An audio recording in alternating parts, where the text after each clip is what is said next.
সামাজিক যোগাযোগ মাধ্যমে এখন ভাইরাল বিখ্যাত শাওলিন সকার সিনেমার এই দৃশ্য। আগুনের গোলার মতো আসা বল শরীর রক্তাক্ত করলেও টলাতে পারেনি সিনেমার গোলকিপারকে। রূপালী পর্দার সেই নাটকীয়তায় যেন এবার বাস্তবে হার মানালেন কোপ ভার্দের গোলরক্ষক ভোজেনিয়া।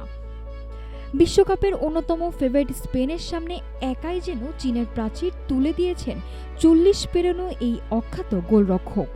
ম্যাচ জুড়ে অন্তত 60টি নিশ্চিত গোল সেভ করেন নেভালেন স্পেনের তারকাপুঞ্জের আলো। গোলপোস্টের নিচে দাঁড়িয়ে আজ যেন গাইলেন গোলকিপারদের জয়গান। ভোজিনিয়ার একক প্রাচীর ভাঙতে এক পর্যায়ে বর্তমান ফুটবল বিশ্বের অন্যতম সেরা তরুণ তারকা লামিনে ইয়ামালকে মাঠে নামতে বাধ্য হন স্পেন কোচ দে লা ফুয়েন্তে। কিন্তু 18 বছর বয়সী ইয়ামালকেও নিজের সামনে পুচকে শিশু বানিয়ে রাখলেন ভোজিনিয়া। বয়সের হিসেবে ইয়ামাল সত্যি ভোজিনিয়ার সামনে শিশু, এমনকি তার বাবার চেয়েও 2 বছরের বড় এই গোলকিপার। 21 বছর 45 দিনের এই ব্যবধান বিশ্বকাপের ইতিহাসে 2 প্রতিপক্ষ খেলোয়াড়ের মধ্যে সর্বোচ্চ।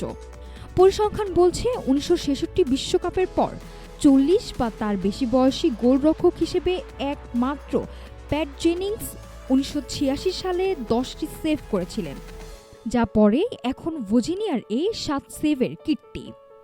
শুধু 7টি সেভই নয়, 42টি পাসের মধ্যে 29টি ছিল নিখুঁত। এমন অবিশ্বাস্য রূপকথা লেখার পর ম্যাচ শেষে আবেগে কেঁদে ফেলেন ভোজিনিয়া। স্টেডিয়ামের সব ক্যামেরা তখন মাঠেরই আসল নায়কের দিকে। সাবেক স্কটিশ উইঙ্গার প্যাট নেভিন লিখেছেন, 40 বছর বয়সে মাঠে যা দেখালেন তা এক কথায় অবিশ্বাস্য।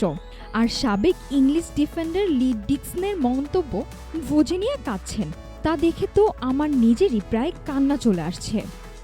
ভোজিনিয়ার এই কান্না ছুঁয়ে গেছে পুরো ফুটবল বিশ্বকে। ম্যাচের আগে ইনস্টাগ্রামে যার অনুসারী ছিল মাত্র 45,000, ম্যাচ শেষে তা ছাড়িয়ে গেছে 10 লাখ। আন্ডারডগদের এমন গল্প তো আর প্রতিদিন লেখা হয় না।